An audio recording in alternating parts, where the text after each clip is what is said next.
Hi hello ನಮಸ್ಕಾರ ಸ್ನೇಹಿತರೆ, ಎಲ್ಲರಿಗೂ ಶಿವರೂಪಿ ಚಾನಲ್ಗೆ ಸ್ವಾಗತ. ಸ್ನೇಹಿತರೆ, ಈ ದಿನದ ವಿಡಿಯೋನಲ್ಲಿ ನಾವು ಶ್ರೀ ಒಡ್ಗಲ್ಲು ರಂಗನಾಥ ಸ್ವಾಮಿ ದೇವಾಲಯಕ್ಕೆ ಹೋಗ್ತಾ ಇದ್ದೀವಿ.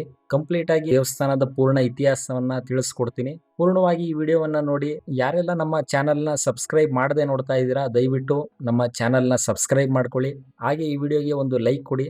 ದೇವರು ಪರಂಜ್ಯೋತಿ ಮಂಡ್ಯದ ಲಿಂಗಯ್ಯ ನಿಮ್ಮ ನೆಮ್ಮಿದೆ ಭಕ್ತರನ್ನು ಕಂದನಂತೆ ಕಾಯ ದೇವಾ ಸಿದ್ದಯ್ಯ ಸ್ವಾಮಿ ಬನ್ನಿಯೇ. ಸ್ನೇಹಿತರೆ, ಮೈಸೂರಿನಿಂದ ಈಗ ದೇವಸ್ಥಾನಕ್ಕೆ ಹೋಗ್ತಾ ಇರುವಂತದ್ದು ಪುರಾತನವಾದ ದೇವಸ್ಥಾನ. ಸ್ನೇಹಿತರೆ, ಅತಿ ಶಕ್ತಿ ಹೊಂದಿರುವಂತ ದೇವಸ್ಥಾನ ಅಂತಾನೆ ಹೇಳ್ಬೋದು. ಬಹಳ ಅಚ್ಚರಿಯ ತಾಣ ಅಂತಾನೆ ಹೇಳ್ಬೋದು. ಇಲ್ಲಿ ನೀವು ಬಂದು ಕೇಳ್ಕೊಂಡ್ರೆ ನೀವು ಅನ್ಕೊಂಡಿರೋ ಕೆಲಸ ಕಾರ್ಯಗಳೆಲ್ಲ ನಿರ್ವಿಘ್ನವಾಗಿ ಖಂಡಿತ ಆಗುತ್ತೆ ಸ್ನೇಹಿತರೆ. ಬಹಳಷ್ಟು ಜನ ಅರ್ಕೆಯನ್ನು ಕೂಡ ಮಾಡ್ಕೊಂತಾರೆ. ದೇಶದ ನಾನಾ ಮೂಲೆಗಳಿಂದ, ವಿದೇಶದಿಂದಲೂ ಕೂಡ ಇಲ್ಲಿಗೆ ಭಕ್ತಾದಿಗಳು ಬರುವಂತದ್ದು. ತ್ರೇತಾಯುಗದ ರಾಮಾವತಾರದಲ್ಲಿ ಸೃಷ್ಟಿಯಾಗಿರುವಂತ ದೇವಸ್ಥಾನ ಇದು.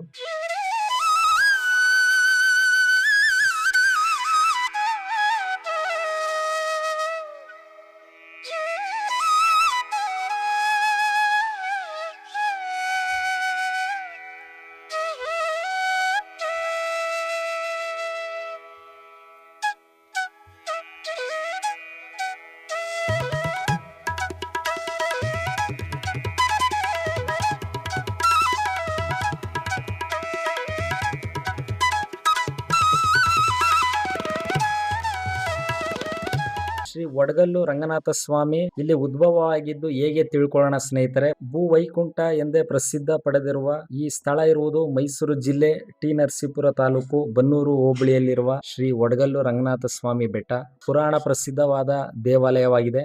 ಇಲ್ಲಿ ಮೂರ್ತಿ ಪ್ರತಿಷ್ಠಾಪನೆ ಯಾರು ಮಾಡಿಲ್ಲ ಸ್ನೇಹಿತರೆ. ಮೂರು ಬಂಡೆಗಳ ನಡುವೆ ತಾನಾಗೆ ಉದ್ಭವ ಆಗಿರುವಂತ ಹಲವು ವಿಸ್ಮಯಗಳನ್ನ ಒಳಗೊಂಡಿರುವಂತ ಈ ಬೆಟ್ಟ ಆ ನಂತರದಲ್ಲಿ ಸ್ವಾಮಿ ಗೋಚರವಾಗಿದ್ದಾದರೂ ಹೇಗೆ ತಿಳಿದುಕೊಳ್ಳೋಣ. ಹಾಗೆ ಇಡೀ ಬೆಟ್ಟ ನೋಡಲು ಬಹಳ ರಮಣೀಯವಾಗಿದೆ ಸ್ನೇಹಿತರೆ. ಈ ದೇವಸ್ಥಾನದ ಲೊಕೇಶನ್ ನ ಈ ವಿಡಿಯೋ ಡಿಸ್ಕ್ರಿಪ್ಷನ್ ಬಾಕ್ಸ್ ನಲ್ಲಿ ಕೊಟ್ಟಿರ್ತೀನಿ, ಕ್ಲಿಕ್ ಮಾಡಿ ಬರಬಹುದು.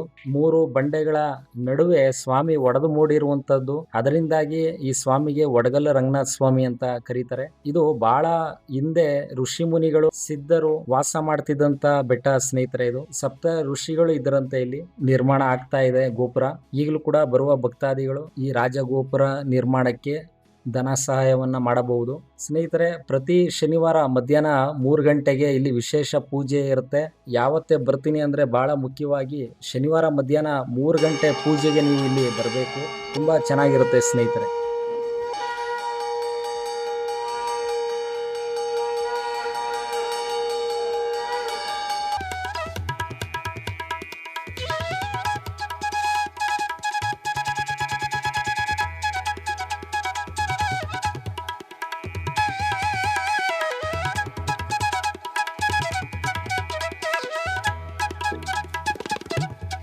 ನಾನು ಕೂಡ ಅದೇ ಸಮಯಕ್ಕೆ ಈಗ ಬಂದಿರುವಂತದ್ದು. ಬಹಳ ದೈವಿಕ ಶಕ್ತಿಯನ್ನ ನೀವೇ ಸ್ವತಃ ಅನುಭವಿಸಬಹುದು. ಈ ಬೆಟ್ಟಕ್ಕೆ ಬರಬೇಕು ನೀವು ಸ್ನೇಹಿತರೆ. ದೇವಸ್ಥಾನದ ಇತಿಹಾಸವನ್ನ ನೋಡೋದಾದ್ರೆ ಶ್ರೀ ಒಡ್ಗಲ್ಲು ರಂಗನಾಥ ಸ್ವಾಮಿ ಇಲ್ಲಿ ಉದ್ಭವವಾಗಿದ್ದು ಹೇಗೆ ಸ್ನೇಹಿತರೆ. ಕಲಿಯುಗದ ಆರಂಭದಲ್ಲಿ ಶ್ರೀ ವೆಂಕಟೇಶ್ವರ ಸ್ವಾಮಿ ಹಾಗೆ ಶ್ರೀ ರಂಗನಾಥ ಸ್ವಾಮಿ ಇಬ್ಬರು ಜೊತೆಯಾಗಿ ಬಂದು ಪವಿತ್ರ ಸ್ಥಳವಾದ ಈ ಬೆಟ್ಟದ ಮೇಲೆ ಒಂದು ಬಂಡೆಯು ಸೋಪಾನದಂತೆ 3 ಬಂಡೆಗಳು ನೆರಳು ಬೀಳುವಂತೆ ಇದ್ದ ಆ ಸ್ಥಳದಲ್ಲಿ ವಿಶ್ರಾಂತಿ ಪಡೆಯುತ್ತಿದ್ದರಂತೆ.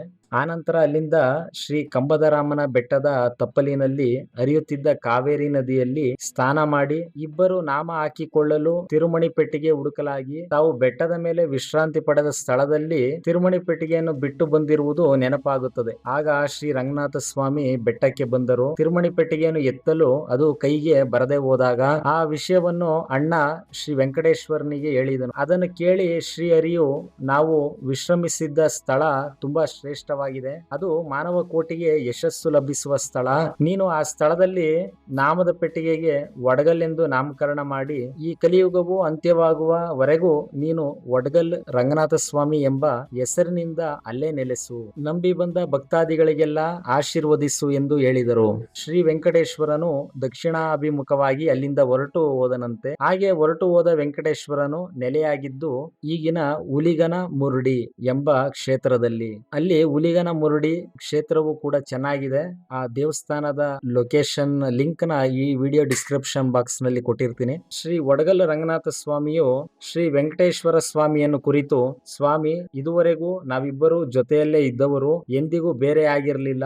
ನಾವು ಬೇರೆ ದಾರಿ ಇಲ್ಲದೆ ಈಗ ಬೇರ್ಪಡುವ ಪರಿಸ್ಥಿತಿ ಬಂದಿದೆ. ನಾನು ನಿಮ್ಮ ದರ್ಶನ ಭಾಗ್ಯಕ್ಕಾಗಿ ಕಾಯುತ್ತಿರುವೆ. ತಾವು ದಯಮಾಡಿ ಅಡಿಗಡಿಗೆ ತಮ್ಮ ದರ್ಶನವನ್ನು ಕರುಣಿಸಿ ನನ್ನನ್ನು ಪುನೀತನನ್ನಾಗಿ ಮಾಡಬೇಕು ಎಂದು ಶ್ರೀಹರಿಯನ್ನು ಶ್ರೀ ರಂಗನಾಥ ಸ್ವಾಮಿಯು ಕೇಳಿಕೊಂಡಾಗ, ಆಗ ಕಲಿಯುಗದ ವೈಕುಂಠದ ಒಡೆಯನಾದ ಶ್ರೀ ವೆಂಕಟೇಶ್ವರ ಸ್ವಾಮಿಯು ಶ್ರೀ ರಂಗನಾಥ ಸ್ವಾಮಿಯ ಮಾತುಗಳನ್ನು ಕೇಳಿ ಸಂತೋಷದಿಂದ, ನೀನೇನು ಚಿಂತಿಸಬೇಡ, ನೀನು ಪ್ರತಿ ಶನಿವಾರ ಮಧ್ಯಾಹ್ನ ಸೂರ್ಯನು ಪಶ್ಚಿಮ ದಿಕ್ಕಿಗೆ ಬರಲಾಗಿ ಆ ಸಮಯಕ್ಕೆ ನೀನು ಇಲ್ಲಿಂದ ಪಾಂಚಜನ್ಯ ಮೊಳಗಿಸಿದರೆ ನಾನು ಆ ನಾದವನ್ನು ಕೇಳುತ್ತಲೇ ಓಡೋಡಿ ಬಂದು ನಿನಗೆ ದರ್ಶನ ಕೊಟ್ಟು ನಿನ್ನ ಯೋಗಕ್ಷೇಮವನ್ನು ವಿಚಾರಿಸಿಕೊಂಡು ಹೋಗ್ತೇನೆ ಎಂದು ಶ್ರೀ ವೆಂಕಟೇಶ್ವರ ಸ್ವಾಮಿ ಹೇಳಿದಾಗ, ಈಗಲೂ ಸಹ ಈ ಪದ್ಧತಿ ಜಾರಿಯಲ್ಲಿದೆ. ಪ್ರತಿ ಶನಿವಾರ ಮಧ್ಯಾಹ್ನ 3 ಗಂಟೆಗೆ ಪಾಂಚಜನ್ಯ ಮೊಳಗಿಸಿ ಮೇಲೆ ವಿಶೇಷ ಪೂಜೆ ಆಗ್ತದೆ. ಭಕ್ತಾದಿಗಳು ಅಧಿಕವಾಗಿ ಈ ಸಮಯದಲ್ಲಿ ಪಾಲ್ಗೊಳ್ಳುತ್ತಾರೆ. ಶ್ರೀ ಒಡಗಲ ರಂಗನಾಥ ಸ್ವಾಮಿ ಗಿರಿಯಲ್ಲಿ ಬಹು ವಿಶೇಷವಾದ ದಿನವೆಂದರೆ ರಥಸಪ್ತಮಿಯ ದಿನ.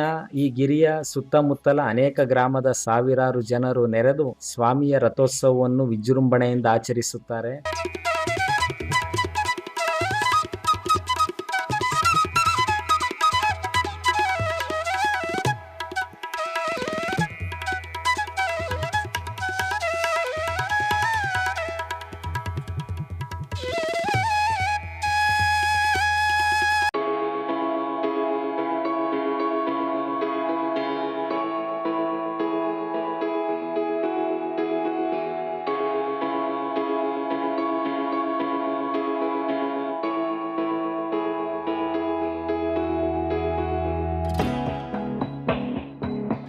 ಸ್ನೇಹಿತರೆ, ಇಲ್ಲಿ ಬೃಂದಾವನ ನೋಡ್ತಾ ಇದ್ದೀರಾ.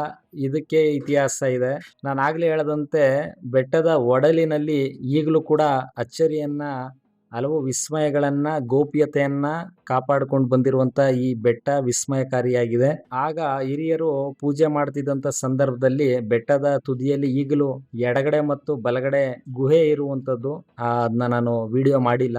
ಆಗ ಹಿರಿಯರು ಪೂಜೆ ಮಾಡುವಂತ ಸಂದರ್ಭದಲ್ಲಿ ಪೂಜೆ ಮಾಡ್ತಿದ್ದ ಗಂಟೆ ಅಲ್ಲಿ ಗವಿಯೊಳಗೆ ಕೈ ಜಾರಿ ಗಂಟೆ ಬಿದೋಗುತ್ತೆ. ಆಗ ಹಿರಿಯರು ಒಬ್ಬರು ಅಂಬು ಹಾಕಿ ಆ ಗಂಟೆಯನ್ನ ಎತ್ತಿ ಹೊರ ತಂದರಂತೆ. ಆಗ ಒಳಗಿಂದ ಯಾರಿದ್ರು, ಅವ್ರಿಗೆ ಏನ್ ಸಂದೇಶ ಬಂತು, ಅವರು ಇಲ್ಲಿ ವಿಚಾರವನ್ನ ಯಾರಿಗೂ ಆಚೆ ಹೇಳ್ಬೇಡ ಅಂತ ಹೇಳಿದ್ರಂತೆ. ಹೇಳಿದ್ರೆ ನಿನ್ನ ತಲೆ ಶಾಸ್ತ್ರ ಓಳಾಗುತ್ತೆ, ನೀ ಸಾಯ್ತೀಯ, ಬೂದಿ ಆಯ್ತೀಯ ಅಂತ ಹೇಳಿದ್ರಂತೆ. ಇವರು ಗಂಟೆ ಎತ್ಕೊಂಡು ಮೇಲೆ ಬಂದ ನಂತರ ಅವರು ಅದನ್ನ ಹೊರಗಡೆ ತಿಳಿಸಲಾಗಿ ಅವರ ತಲೆ ಒಡೆದು ಹೋಯ್ತಂತೆ. ಹಾಗೆ ಅವರು ಬೂದಿ ಆದರು ಅಂತ ಹೇಳ್ತಾರೆ. ಅವರು ಬೂದಿಯಾದಂತ ಸ್ಥಳ ಅದುವೇ ಬೃಂದಾವನ ಆಗಿದೆ. ನೀವೀಗ ಇಲ್ಲಿ ನೋಡ್ತಾ ಇದ್ದೀರಾ.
Raya in Baghat Wal Goindo.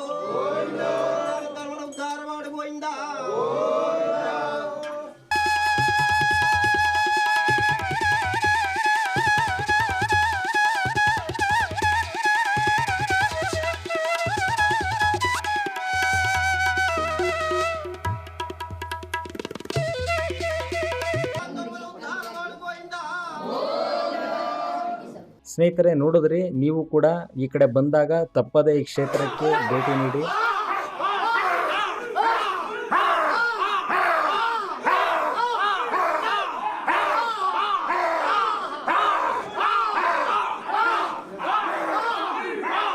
Channel subscribe ಮಾಡ್ಕೊಳ್ಳಿ. ದಯವಿಟ್ಟು ನಮ್ಮ ವಿಡಿಯೋವನ್ನು ಲೈಕ್ ಮಾಡಿ, ಈ ವಿಡಿಯೋನ ಎಲ್ರಿಗೂ ಶೇರ್ ಮಾಡಿ. ಈ ವಿಡಿಯೋ ನೋಡಿದ್ದಕ್ಕಾಗಿ ಧನ್ಯವಾದಗಳು.